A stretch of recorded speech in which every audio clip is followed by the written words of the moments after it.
Good morning. Whew. Once again, I've been awake for a good while, and the title that I finally selected is How Fast Will the Changes from the OPPT Manifest? Once again, as with previous Monday evenings here in Florida for the past couple of months, I was listening to Freedom Reigns with Lisa Harrison and crew. Heather was on again last night. Except for the 1 week with Caleb, I have always felt uplifted after listening. This week was no exception. As I see and feel it, it is done. The clarion call liberating all of humanity has gone out into the world and the ethers. Many of us know this. Most remain clueless. My title for today reflects the big question many have. Intuitively, we all want to see the manifestation of peace on earth when we will no longer feel threatened by the old paradigm operatives trying to maintain the status quo. As I indicated before I began reading, I was not at all certain what to talk about today. As I sat again in the atrium rather than the meditation room, looking up at the sky and saying, God, what do you want me to say? What's the message? If you had a message to give humanity, what would it be? And like many times, I didn't get a clear answer that I could articulate. I felt peace. I've been feeling like everything is okay, Ron. You know, it's all being taken care of. But I don't have particulars. And the mind, my mind anyway, still likes particulars. And I think that's the way it is with most of humanity. We've been trained very well to want things that give us a sense of confirmation and assurance in regard to particular things in our life. With me, of course, it's my home. My home is the part of my life that's threatened, and where I'm insecure. My home and relationships, those two areas still provide for me the most uncertainty, the most insecurity. That's where I sense my anxiety, in those two areas. Others, it might be a health issue, it might be a money issue, it might be any number of other issues.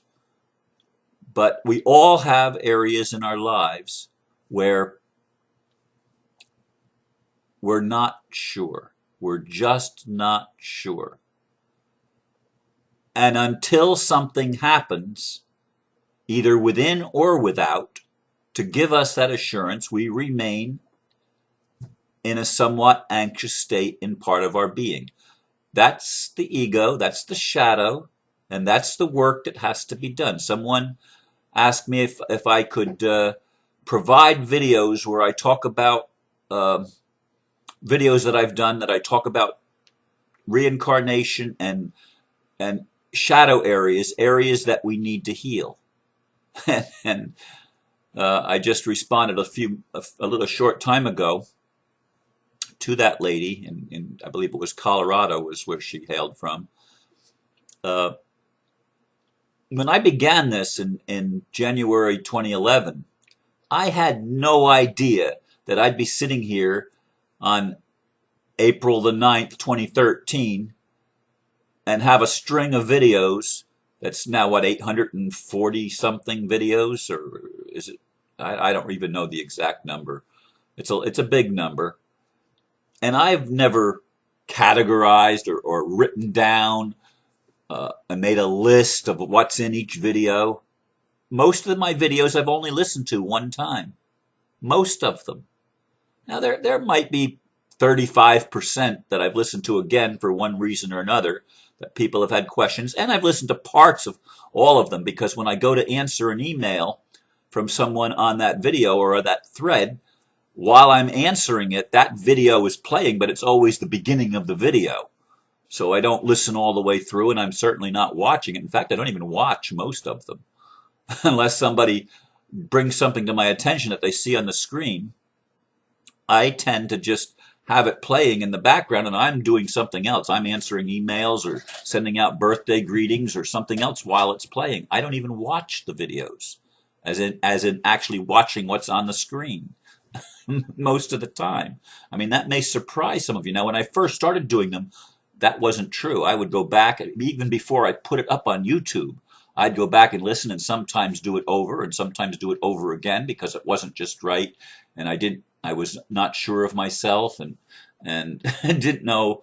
I wanted it to be as perfect as it could be. I don't care anymore, and it's been a long time. Probably within the first month of doing the videos, I relaxed and just said, well, what it's going to be, it's going to be.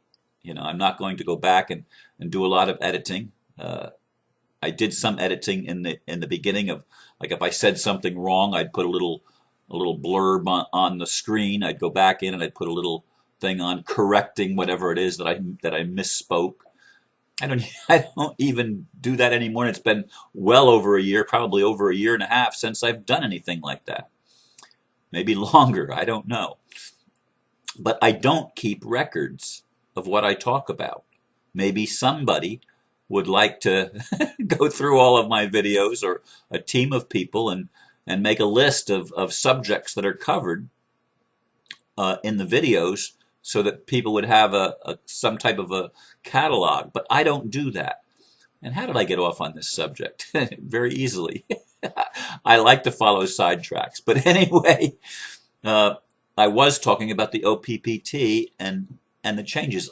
I mean, Heather and Lisa and Bob and all of those people. I mean, it never ceases to amaze me, the wonderful things they say, and the wonderful sense that I have that here are some people that get it. And they talked about a 15-year-old boy that had a vision, and he was able to look at the document and tell how to read these documents, and it's all in code.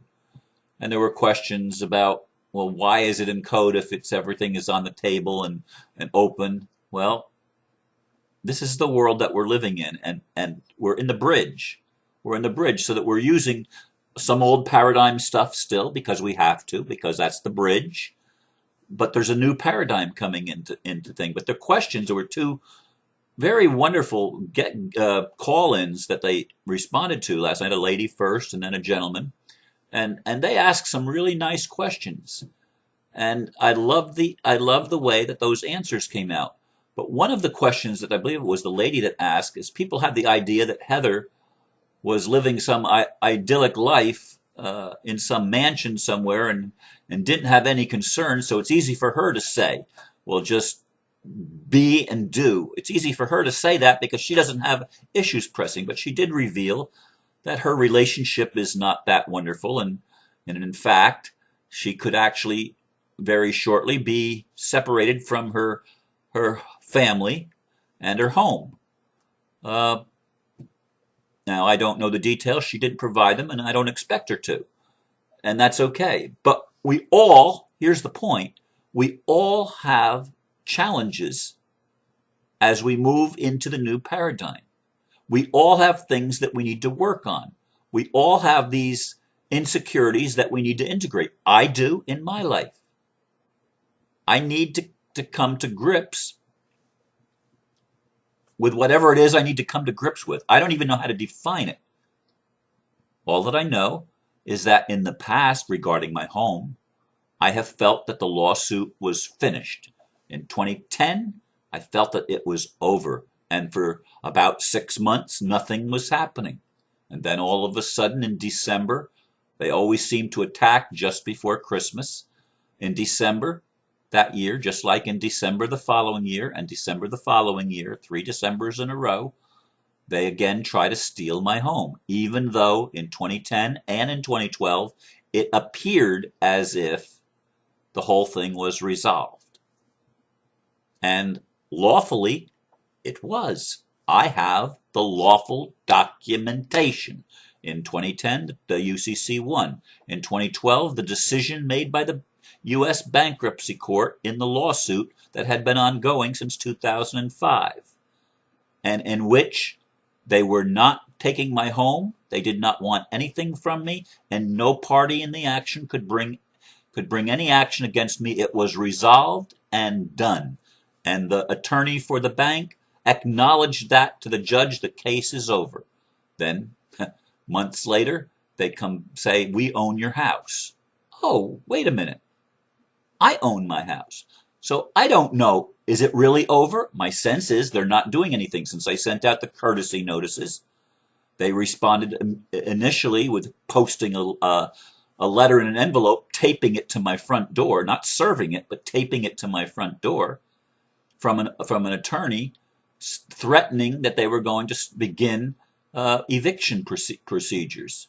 Well, I sent that law firm a courtesy notice too, and I invoiced the executives of the bank, and there's been nothing that's happening. Now, I have not followed up on late notices or any additional notices. I only invoiced them once, and I only sent the courtesy notices to the new law firm that was representing the bank one time, and there's been no further anything. Of course, you all remember that the court, or the marshals came to my house, but they were just wanting to make sure that I was not physically threatening anything against the federal judge or the federal magistrate. That's all that they were really concerned about, or at least that was all that appeared on the surface. So there's been nothing. But am I able to completely relax? Well, I was completely relaxed last year. I was not resisting anything. For me, it was over. I have trouble totally relaxing now, even with the OPPT thing, because you never know what kind of tricks they are going to pull. You just don't know. And there's uncertainty there. So I understand that people want changes that are substantive, that they can say, okay, I don't have to worry about this anymore. And these things linger, and we've got to work them out within our own being. But they also have to be worked out in three-dimensional reality, because the inner and the outer are one. They're not two different things. They are the same thing. Just like yesterday, the video, I realized that I was making two rules, one for the inner world or the esoteric world, one for the exoteric or outer world. No. They have to come together. There has to be a divine marriage. And this is the issues that we have to work out within ourselves so that the inner world and the outer world can be harmonized. So that the upper and the lower can come together in a divine marriage of opposites. And that's how our experience of duality is healed. We stop the dueling and start the dancing. I've talked about that many times. This is an internal process that is worked out inside and outside of our lives. In other words, we deal with the thoughts and the feelings, the emotions that are in us.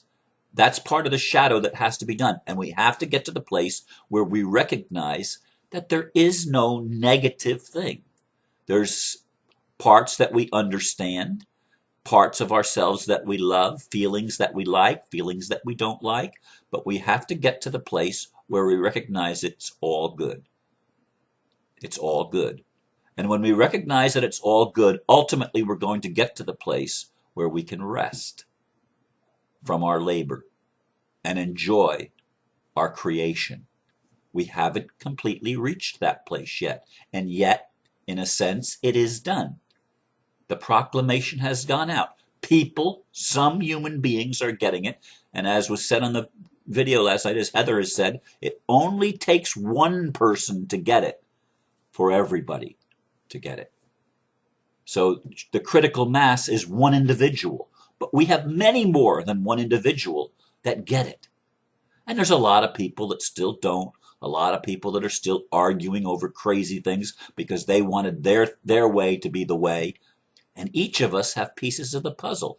I want you to see this, that everybody has a piece of the puzzle to contribute. And when it all comes together, we're going to see how this tapestry has been created. We're only seeing the tangled strings hanging down the bottom of this needlepoint work. We're only seeing the dangling strings, but we're going to be able to get and see it from the upper level, and we're going to say, wow, what a beautiful picture. How it all came together, how it manifested. But we're still underneath looking up at the strings. It's going to change. We all want the manifestation. We want the peace on earth. We want it to be over in the physical world as well as in the etheric world, but it manifests first in the invisible world before it shows its face in the visible world. That's just how it works. We'd like it to be different, but it's not different yet. It will be, but it's not there yet. We're not there yet. We're still in the process. Trust the process and keep putting one foot in front of another, one day after another, and doing the best you can to keep a loving attitude, which is embracing everything in your life and recognizing that ultimately it all has meaning and it's all good. Thank you for listening, and namaste.